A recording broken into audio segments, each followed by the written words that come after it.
Shalom, kembali berjumpa di dalam program Bible Study Online CK7. Hari ini kita akan melanjutkan pembelajaran kita, saudara, dari Mazmur pasal yang ke-77. Nah, di antara kita, atau bahkan mungkin semua dari kita, itu pasti pernah mengalami hal yang namanya masalah. Tekanan hidup, penderitaan, sakit yang gak sembuh-sembuh. Bisnis kok selalu seret. Kok tidak seperti apa yang diharapkan. Saya pengen ini kok Tuhan kasih itu. Seolah-olah tidak sesuai dengan harapan kita. Nah, ketika ada dalam situasi seperti itu, biasanya kita itu bertanya sama Tuhan. Tuhan, di mana Engkau? Tuhan, di mana dirimu? Dalam keadaan seperti ini, aku butuh pertolongan. Engkau sedang di mana, Tuhan? Nah, saudara, hal itu juga yang dialami oleh pemazmur. Bahwa si pemazmur dalam ini, Bani Asaf ini, mengalami hal bagaimana dia penderitaan itu menjadi bagian hidupnya. Dan saudara tahu, ketika pemazmur mengalami hal seperti itu, yang dilakukan adalah apa, saudara? Dia tetap percaya bahwa Tuhan itu ada. Yang kedua, dia percaya bahwa Tuhan di masa lampau sudah menolong mereka. Maka di masa kini dan masa akan datang, Tuhan pasti juga akan menolong mereka. Nah, oleh sebab itu, maka Mazmur 77 ini berbicara tentang perbuatan Tuhan di masa lalu yang harus menjadi pegangan kita. Sebab Allah tidak pernah berubah. Nah, sebelum kita membaca, merenungkan, mari kita hampiri Tuhan, kita minta Tuhan mengurapi kita. Kita masuk dalam hadirat-Nya. Supaya Dia menjamah kita semuanya. Haleluya. Haleluya. Tuhan yang setia. Sebagai satu-satunya. Bagi Yesus.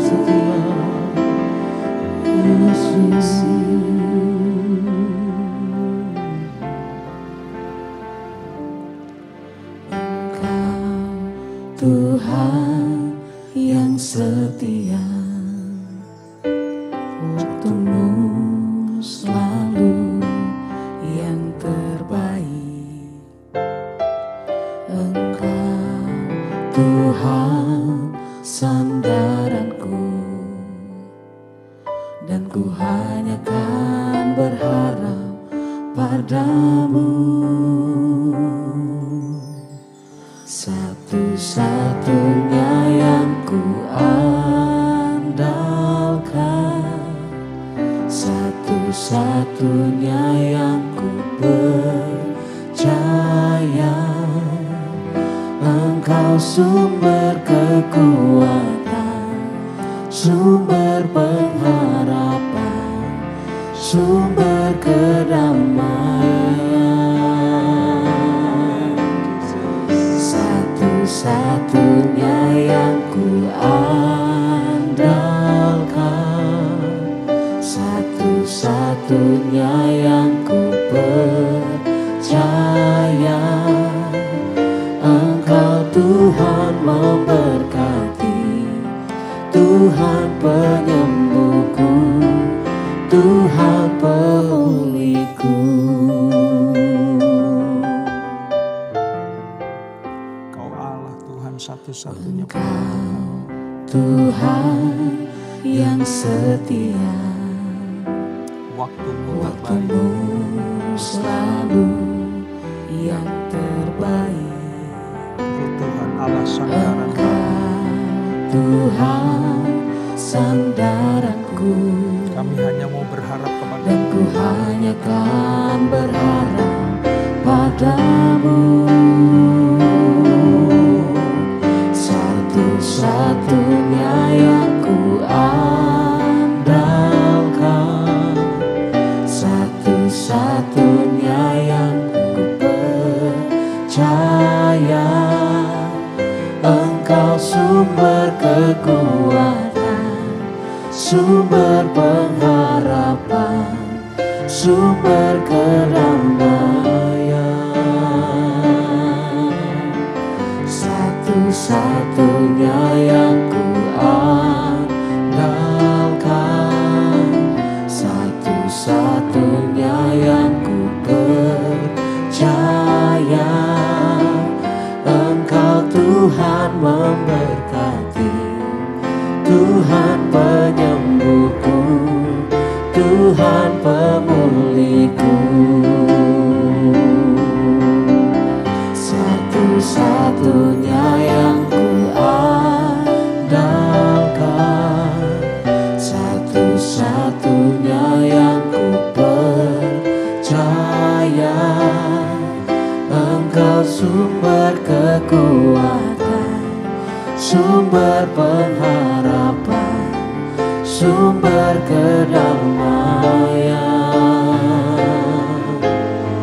Satu-satunya yang ku andalkan, satu-satunya yang ku percaya.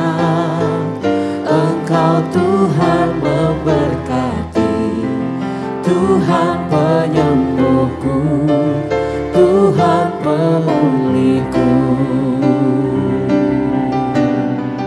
Engkau Tuhan memberkati, Tuhan penyembuhku, Tuhan pemulihku. Engkau Terima kasih Tuhan, kaki bersyukur, sayang memulihkan kami, ya Tuhan. Ya Rabba, ya Rabba, ya Shanda, Rabba, ya Si, ya Rabba, Takara, Rabba, ya Shanda, Haleluya.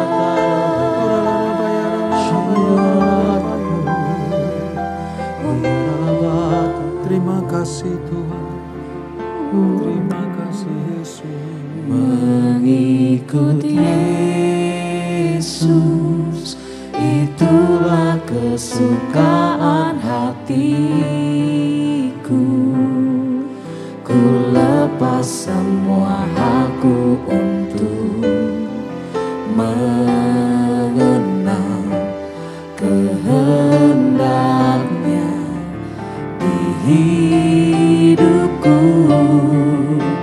Mengiring Yesus, itulah kekuatan hidupku. Ku yakin anugerahnya mampu jadikanku hamba yang berkenan selalu.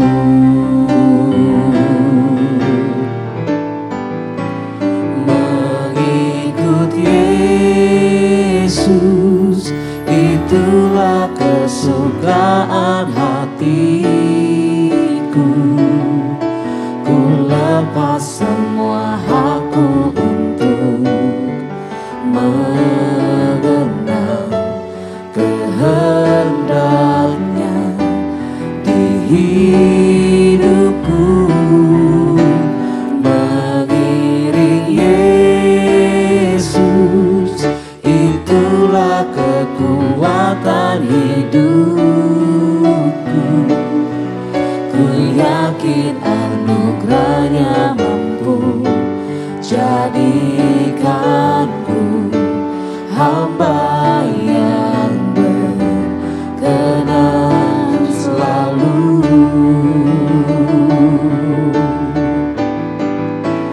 Mengikut Yesus, itulah kesukaan hatiku.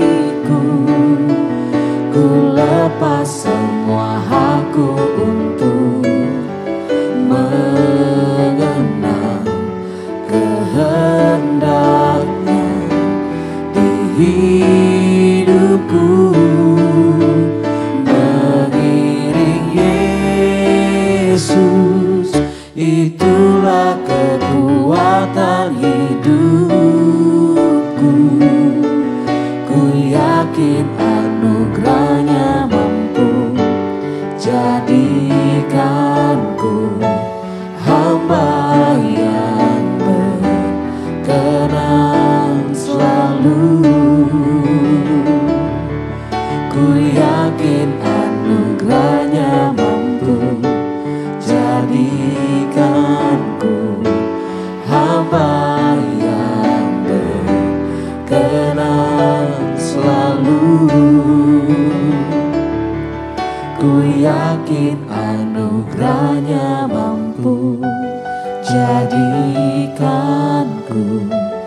hamba yang berkenan selalu. Amin, amin, amin. Hanya oleh anugerah-Mu ya Tuhan, maka kami mampu melalui hari-hari kami. Sebab kasih karunia-Mu, penyertaan-Mu sempurna buat kami semuanya. Kami akan melanjutkan pembelajaran kami, Tuhan, urapi kami. Supaya apa yang kami baca, kami renungkan, dapat kami praktekkan dalam kehidupan kami. Terpuji nama-Mu kau selama-lamanya. Di dalam nama Yesus, mari yang siap belajar firman Tuhan. Sama-sama kita katakan, amin, amin, amin. Baik, Mazmur 77, Perjanjian Lama halaman sekitar 628. Pada perikop perbuatan Allah di masa lampau. Jadi sekali lagi, ketika kita menanti-nantikan Tuhan atas pertolongannya, atas mujizatnya, atas anugerahnya, ingat ya, kita pernah ditolong Tuhan, kita pernah diselamatkan Tuhan, kita pernah dilepaskan oleh Tuhan dari kuasa-kuasa kegelapan, maka harus kita ingat perbuatan-perbuatan Allah di masa yang lalu. Ayat 1 sampai dengan ayat ke-21. Demikian firman Tuhan. Untuk pemimpin biduan, menurut Yedutun, Mazmur Asaf. Aku mau berseru-seru dengan nyaring kepada Allah. Dengan nyaring kepada Allah supaya ia mendengar aku.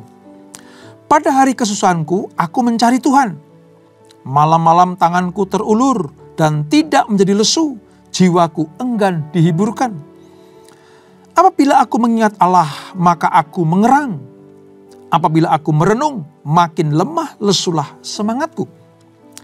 Engkau membuat mataku tetap terbuka. Aku gelisah sehingga tidak dapat berkata-kata. Aku memikir-mikir hari-hari zaman purbakala. Tahun-tahun zaman dahulu aku ingat. Aku sebut-sebut pada waktu malam dalam hatiku.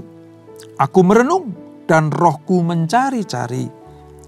Untuk selamanyakah Tuhan menolak dan tidak kembali bermurah hati lagi? Sudah lenyapkah untuk seterusnya kasih setianya? Telah berakhirlah janji itu berlaku turun-temurun. Sudah lupakah Allah menaruh kasihan? Atau ditutupnyakah rahmatnya karena murkanya? Maka kataku, inilah yang menikam hatiku. Bahwa tangan kanan yang maha tinggi berubah. Ya, aku hendak mengingat keajaiban-keajaiban-Mu dari zaman purbakala. Aku hendak menyebut-nyebut segala pekerjaan-Mu dan merenungkan perbuatan-perbuatan-Mu. Ya Allah, jalan-Mu adalah kudus. Allah manakah yang begitu besar seperti Allah kami? Engkaulah Allah yang melakukan keajaiban. Engkau telah menyatakan kuasa-Mu di antara bangsa-bangsa. Dengan lengan-Mu Engkau telah menebus umat-Mu, Bani Yakub dan Bani Yusuf. Air telah melihat Engkau, ya Allah, air telah melihat Engkau, lalu menjadi gentar, bahkan samudra raya gemetar. Awan-awan mencurahkan air, awan gemawan bergemuruh, bahkan anak-anak panah-Mu beterbangan. Deru guntur-Mu menggelinding, kilat-kilat menerangi dunia. Bumi gemetar dan bergoncang. Melalui laut jalan-Mu dan lorong-Mu melalui muka air yang luas. Tetapi jejak-Mu tidak kelihatan. Engkau telah menuntun umat-Mu seperti kawanan domba. Dengan perantaraan Musa dan Harun. Nah, saudara, Mazmur ini sedang melukiskan bagaimana keadaan seseorang dalam kesulitan yang besar. Dan dia sedang berseru kepada Tuhan. Tetapi kok pemazmur tidak mendapatkan segera atas pertolongan Tuhan? Dia tidak dapat menemukan bukti bahwa Allah memberikan tanggapan. Itu kalau kita lihat di ayat 8 sampai ayat ke-10. Ketika aku berteriak, kok seolah-olah Allah itu tidak kasih tanggapan apa-apa ya? Kok berdiam diri? Allah kemana? Kira-kira seperti itu.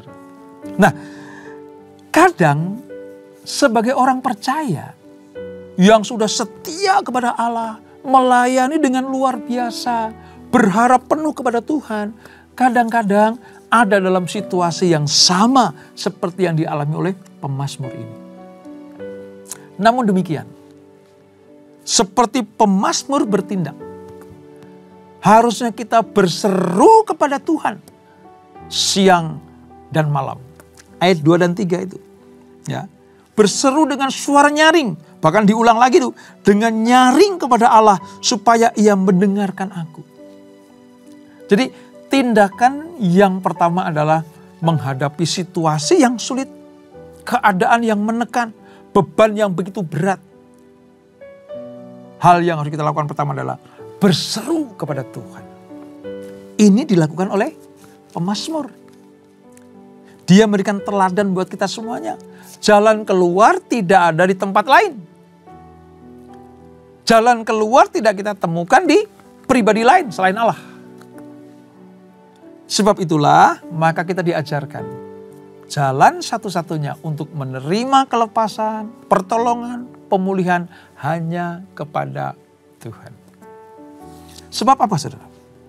Sebab kebaikan Tuhan itu, kebaikan Bapa itu dinyatakan kepada kita lewat anaknya yang tunggal, yaitu Yesus Kristus.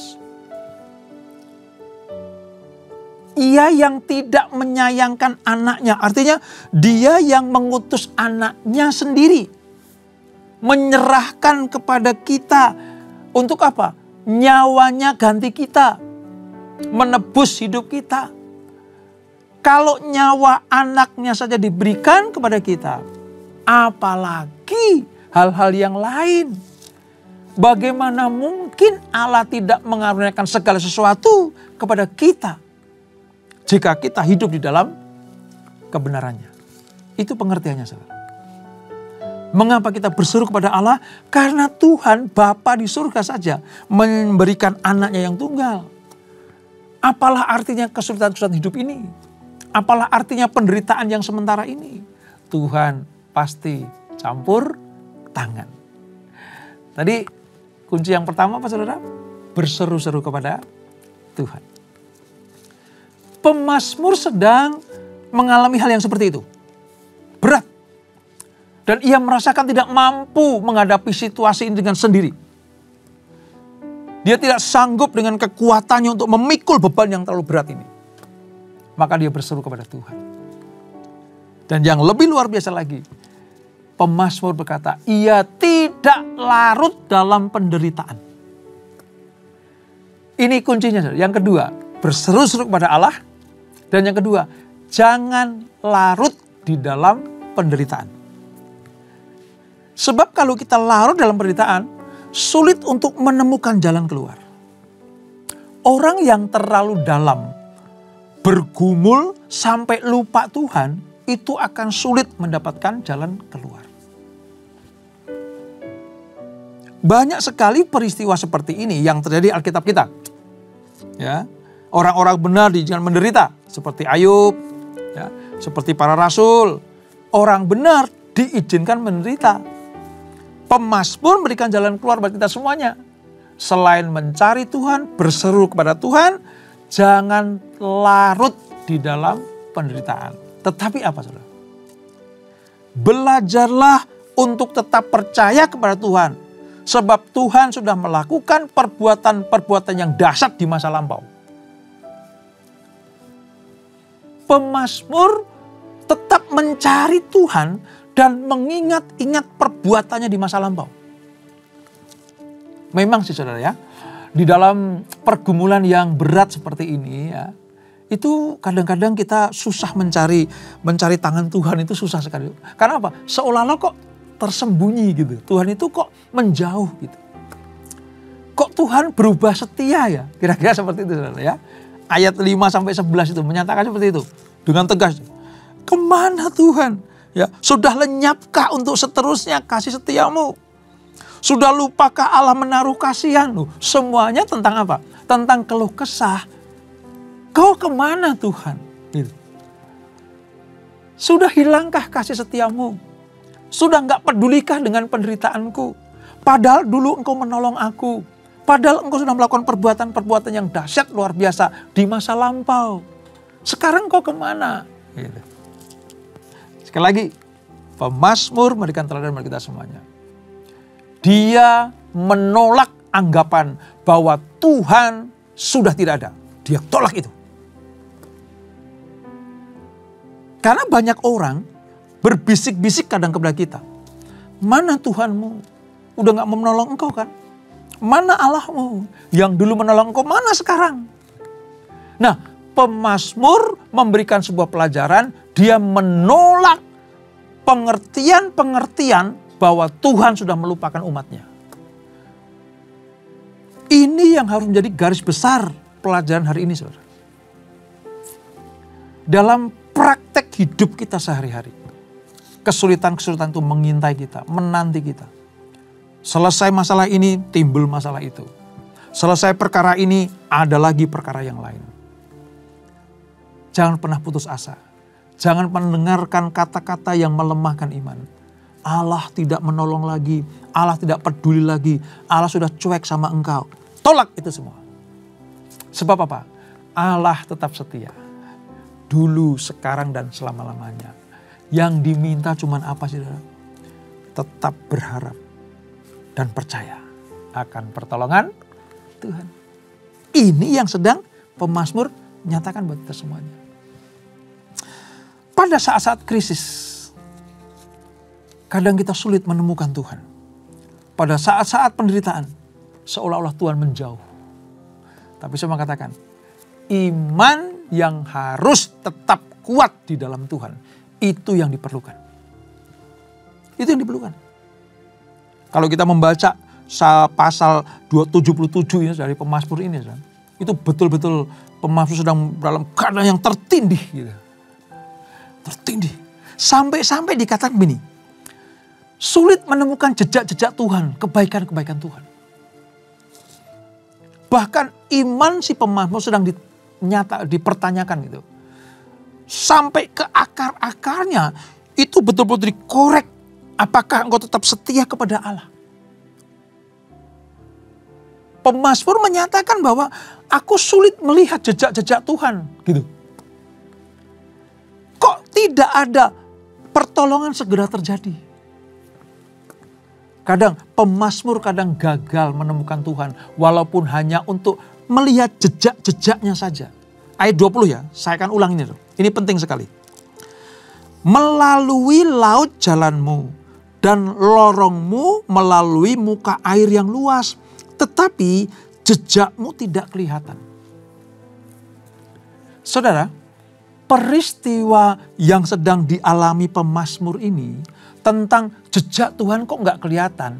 Itu seolah-olah begini. Di mana tangan Tuhan yang dulu menolong aku? Di mana kebaikan Tuhan yang dulu menopang aku? Di mana perbuatan-perbuatan dahsyat Tuhan yang dulu? Kok sekarang sudah tidak ada lagi? Itu artinya aku tidak melihat jejak-jejakmu. Saudara lihat. Seperti di padang gurun. Ketika bangsa Israel keluar dari Mesir. Untuk dia masuk dalam tanah perjanjian. Allah memang tidak nampak, saudara. Allah memang tidak dapat dilihat dengan mata jasmani mereka. Yang mereka lihat hanya apa? Hasil dari kasih setia Allah. Berupa apa itu? Mana makanan untuk mereka di padang gurun. Setiap pagi turun. Apakah itu bukan perbuatan Tuhan? Yang kedua, tiang awan, tiang api. Kalau di padang gurun panasnya luar biasa di waktu siang. Allah turunkan perlindungan tiang awan. Malam ketika mereka harus berkemah, dinginnya luar biasa. Lalu kalau mereka harus berjalan tanpa penerangan, Allah menurunkan tiang api. Apakah itu bukan jejak Tuhan? Tuhan menghalau bangsa-bangsa yang hendak mempersulit mereka berjalan. Allah yang menyingkirkan hambatan-hambatan itu. Apakah itu bukan jejak Tuhan? Allah yang membelah laut teberau. Sehingga mereka berjalan dalam kekeringan.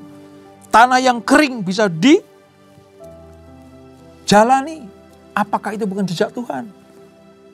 Jadi kadang di tengah-tengah kesulitan padang gurun hidup ini, kita lupa tentang kebaikan Tuhan. Sampai pemazmur bilang, aku tidak melihat jejak-jejakmu. Tapi puji Tuhan, pemazmur juga menguatkan imannya. Sekalipun aku tidak bisa melihat jejak-jejakmu, aku tetap percaya bahwa engkau tidak pernah meninggalkan aku. Lalu dia ingat, dia putar balik lagi.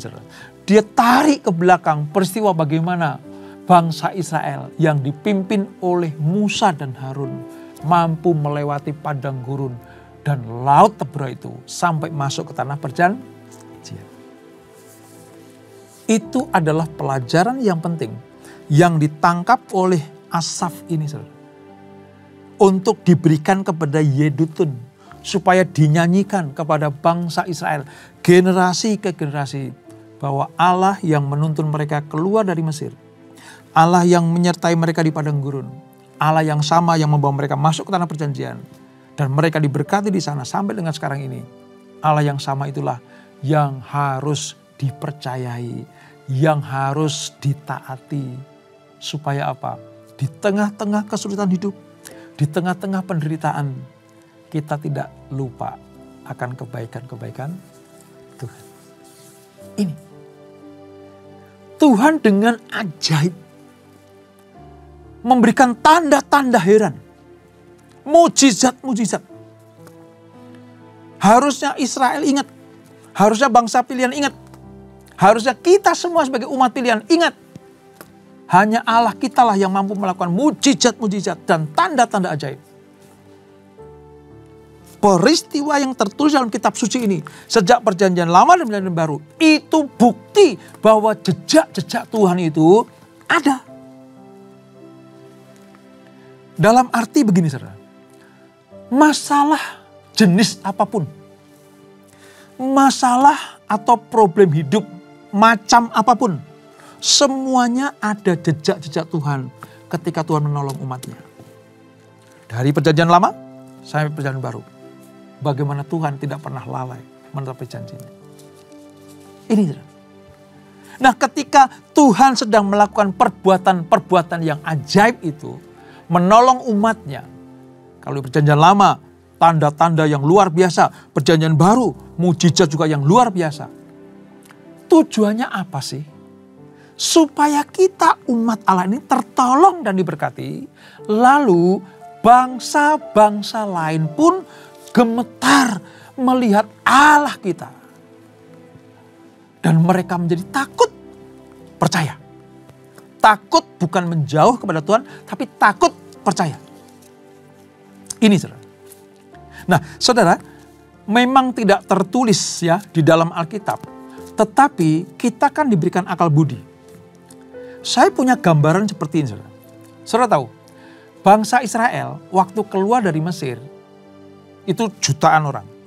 Tetapi ada bangsa-bangsa lain yang non-Israel ikut serta keluar. Karena apa? Ini momen luar biasa. Mengapa mereka ikut keluar, saudara? Karena mereka tahu Allah Israel itu seperti apa. Dia yang menurunkan 10 tulah bagi Fir'aun. Mesir bergoncang luar biasa. Mesir betul-betul dalam keadaan penderitaan yang dahsyat. Karena apa? Karena perbuatan Allah Israel. Jadi para pendompleng yang keluar dari Mesir ini melihat, wow, Allahnya orang Ibrani kayak begitu tuh. Mampu menaklukkan kekuatan Fir'aun. Hanya Allahnya orang Ibrani lah yang mampu membuat Fir'aun itu melunakkan hatinya. Sehingga mengizinkan mereka pergi. Walaupun pada akhirnya nanti dikejar lagi. Nah, bangsa lain melihat seperti itu. Bangsa-bangsa lain melihat bagaimana Allah Ibrani itu, Allahnya Yakub itu, Allah Israel itu mampu melakukan tanda-tanda yang luar biasa. Maka mereka ikut keluar. Saudara tahu? Tujuan Allah memberkati, memulihkan, memberikan mujizat. Supaya apa sih? Supaya kita menikmati kebaikan Tuhan. Dan yang kedua, supaya bangsa-bangsa lain tahu Allah yang kita sembah adalah Allah yang luar biasa, yang tidak pernah meninggalkan anak-anaknya. Lalu apa saudara? Ditutup dengan sebuah pengertian begini.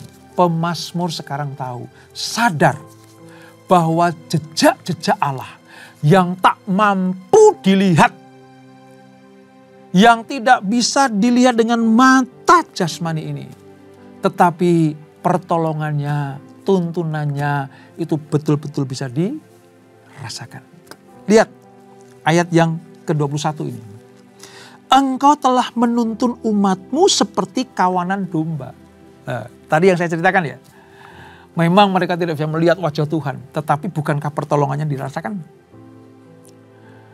Kita juga mungkin tidak bisa melihat tangan Tuhan secara kasat mata. Tetapi bukankah pertolongannya kita rasakan? Dia yang menolong umatnya. Walaupun tidak kelihatan. Walaupun tidak mata jasmani kita tidak bisa melihat wajah Allah. Tetapi karya-karyanya, perbuatannya itu betul-betul sangat dapat kita nikmati. Dan inilah saudara, pelajaran yang harus kita mengerti. Apa itu? Umat Allah ditantang untuk tetap beriman. Ketika diperhadapkan dengan misteri Allah dan jalan-jalannya yang tidak terselami. Sering kan kita nyanyikan, jalanmu tak terselami. Itu artinya apa? Kita nggak bisa melihat step by step apa yang di depan kita. Tetapi Tuhan cuma minta satu, percayalah. Kalau aku suruh, aku perintahkan, melangkahlah. Itulah sebabnya makanya iman diperlukan. Iman diperlukan. Sebab tanpa adanya iman, maka misteri Allah dan pekerjaan tangannya yang tidak terselami itu tidak akan kita pahami. Catat baik-baik saudara. Tanpa iman, kita tidak akan pernah percaya akan pertolongan Tuhan. Misteri tentang kebesaran Allah, misteri tentang pekerjaan-pekerjaan tangannya tidak akan pernah dapat kita pahami, tidak dapat kita selami. Kenapa? Karena perbuatan Allah hanya kita percaya lewat iman. Melalui iman seperti inilah, maka kita mendapat warisan harta surgawi. Sejarah karya-karya Allah yang pernah dilakukan ribuan tahun yang lalu dari generasi ke generasi dapat kita terima lewat iman. Makanya kalau menghadapi masalah jangan lari dari Tuhan. Ingat pekerjaan Tuhan yang masa lampau, tetap percaya di masa depan ada pengharapan. Dan itulah Mazmur pasal 77. Kita berdoa. Bapa, terima kasih untuk anugerah-Mu. Kami melihat, kami diberi pelajaran, kami sekarang semakin percaya bahwa sekalipun mata jasmani kami tidak bisa melihat Tuhan, hanya perlu kacamata iman untuk menyelami perbuatan-perbuatan Tuhan, misteri-misteri Allah dan pekerjaan tangannya yang tidak dapat dilihat oleh mata manusia. Itulah sebabnya iman tetap harus ada dalam hidup kami. Itulah sebabnya kami tetap setia dan menaruh pengharapannya di dalam Tuhan Yesus. Terima kasih Bapak untuk pelajaran yang luar biasa ini. Terima kasih untuk pemazmur Asaf yang mengingatkan kami supaya kami berjalan di dalam terang ilahi. Berkati anak-anak-Mu, berkati kami semuanya. Dan sebelum kami tinggalkan acara ini, kami siapkan hati kami terima berkat yang daripada-Mu. Kekasih-kekasih Kristus arahkan hatimu kepada Tuhan. Terimalah berkat kasih anugerah dari Allah Bapa yang berlimpah-limpah. Di dalam anaknya yang tunggal Tuhan Yesus Kristus. Dan persekutuan yang manis dalam Roh Kudus menyertai kita semuanya. Mulai saat ini sampai Maranatha. Yesus datang yang kedua kali menjemput kita semuanya. Bertemu di awan-awan yang permai. Menikmati kemuliaan kekal sampai selama-lamanya. Yang diberkati, sama-sama kita katakan amin. Amin. Tuhan Yesus memberkati.